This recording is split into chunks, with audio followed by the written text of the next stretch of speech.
demonstrating how I can solder a connection, and today I'll also be showing you how you use solder to also hold things in place. So this is a board that I have currently. What you're seeing underneath this tool that I have is called a soldering iron. I'm going to be using solder, which is what this metallic looking material is. And then occasionally, as I need to, I'm going to wipe off the tip of my soldering iron to make sure that I'm not getting too much solder use or coating on my tool. So I'm going to be bringing this down here to coat this, just as I've coated this side. So I'm going to bring the two pieces of material together, the heat and the solder itself. And I want to gather enough solder so that I'll be able to coat this surface and be able to make it so that this part of the surface will stay in place. Because this is a larger project, I need a lot more solder. Most often you're not going to be using as much solder as this for connecting circuits, which is what it most commonly is used for, is on circuitry boards. In this case, we're trying to coat this surface to make it so that it will not cut into your skin as you wear something like this. This is known as a badge. So right here, right now, this is hot. This is cool to the touch. It cools pretty quickly. I can look at my soldering job. I can actually move this so that I can see it better.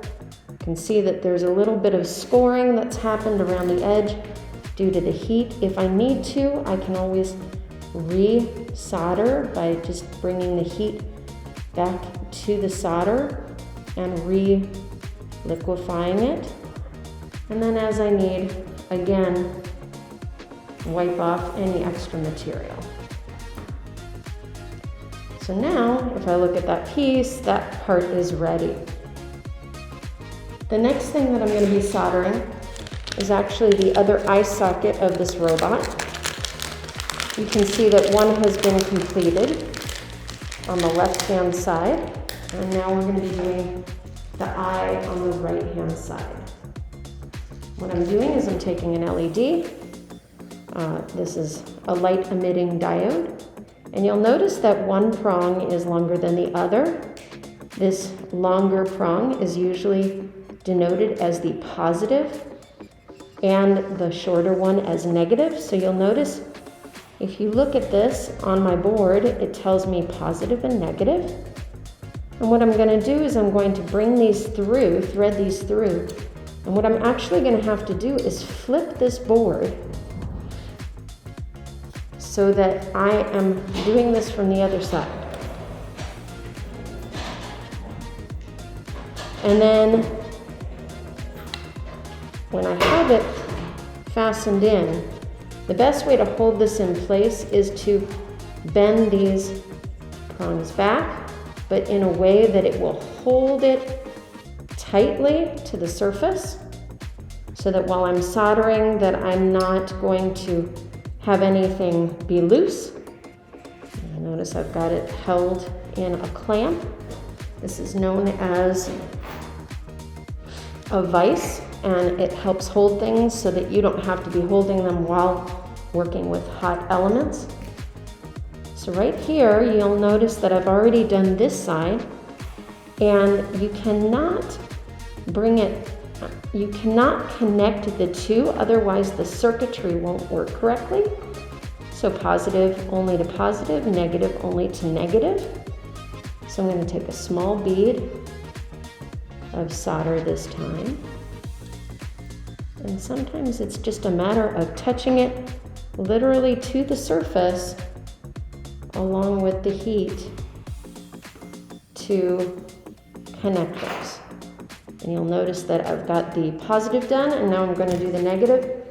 And because I'm right-handed, I actually move this around so that I can better see and work with it. I'm trying to get it so you can see it as well while I'm working on it.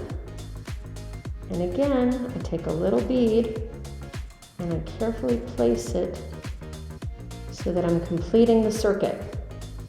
And at this point, I can wipe off that tip, make sure that it's as clean as it can be. And I'm seating it in a good spot where it should go. And then what I'm going to be doing is I'm going to be taking a wire, needle nose pliers, and I'm going to be holding the prong because I don't want it to go flying, because I'm going to snap off this edge. Let's see if I can turn that around so you can better see that as I work on this. So I'm going to try to make it so that I'm as close to this piece as possible without getting that piece of solder removed. But again, in a way that you can see it is tricky. There we go. Let's see if we can do that. I'll hold this with the needle nose pliers, and I will work on using the wire cutters to cut that piece off. And then what we're going to make sure of is that there's nothing sharp here. If there were, I'd have to trim it a little further. Right now it's pretty good, and the connection looks good, but the way to test it is to add our battery in. So right here is our battery holder, okay?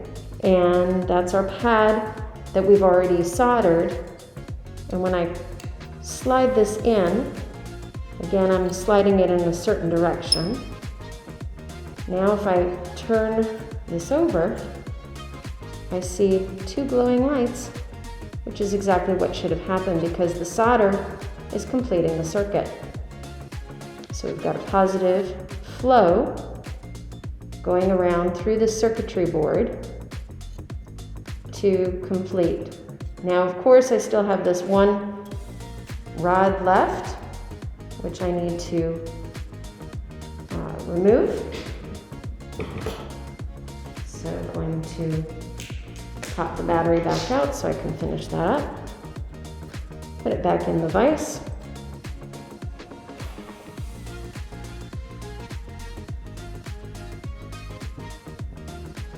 And then what I'm going to do again is in this case, it's going to be difficult for me to hold this with needle nose pliers.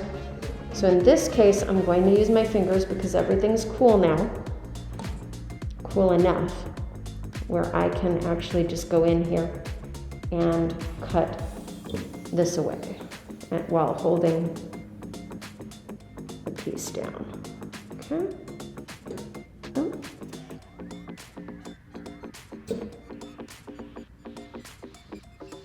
This is a simple soldering job, just a practice for what we're going to be doing in class, where we're going to be soldering circuit boards for a robot.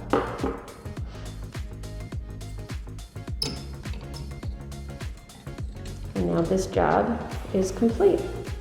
As you can see, I've got the solder here. It's all solidified, just like this one. It's to help keep that covered and coated and protected. And I have both eyes accurately put in. I'm going to slide my battery in. And there's your badge.